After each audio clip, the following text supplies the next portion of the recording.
Opposition इत्तेहाद का ईद के बाद अमन अमान की सूरत हाल पर ऑल पार्टीज कॉन्फ्रेंस बुलाने का ऐलान। हुकूमत के अलावा तमाम सियासी जमातों को दावत देने का फैसला। अपोजिशन इत्तेहाद ने 3 ज़ेली कमेटियां तश्कील दे दी।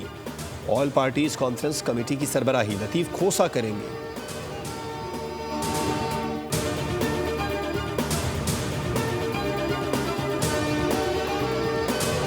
दुकानों में और स्टोर्स में जो मिल रही है वो अब 178 179 नहीं होनी चाहिए, वो 164 होनी चाहिए। और इस एक महीने में हम देखते हैं कि अगर 2 टियर सिस्टम कामयाबी के साथ इम्प्लीमेंट हो सकता है तो हम उसको भी कंसिडर करेंगे, जिससे आम आदमी के लिए मज़ीद गुंजाइश मेरे नज़दीक 15 रुपये की निकल सकती है।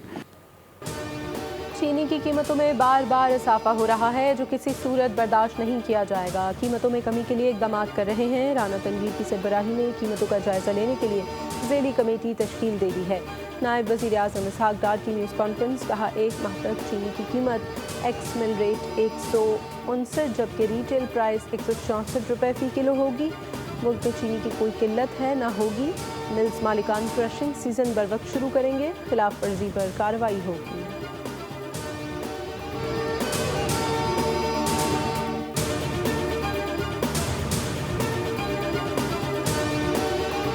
गुजर गया सर, चीनी महंगी होती रही है, किसी को ख्याल ही नहीं था। अब गवर्नमेंट को जाके ख्याल आया, 18 रोज़े गुजर गए हैं। अब जब तक ये अपना प्लान एग्जीक्यूट करेंगे तब तक तो मतलब रमज़ान ख़त्म होंगे, तो शायद इनका जो अभी का प्लान है वो 2026 के लिए अप्लाई हो। चीनी की कीमत है ना किवें कंट्रोल करन जी, जिस टाइम मिल मालकान ही सारे जेडे माफी हैं वो आप हुकूमतां दे विच बैठे हो। तब तक रमज़ान गुजर जाएगा, क्या फ़ायदा इस चीज़ का। ये अगर उन्होंने फ़ैसला लेना था तो रमज़ान शरीफ से पहले लेते। 18 रोजे गुजर गए, हुकूमत को अब चीनी की कीमत का ख्याल आ रहा है। शहरियों का इसहाक़ डार के बयान पर हैरत का इजहार। बोल के माइक पर बोले, 2 माह से चीनी की कीमत में मुसलसल इजाफा हो रहा था। उस वक्त क्या हुकूमत सो रही थी?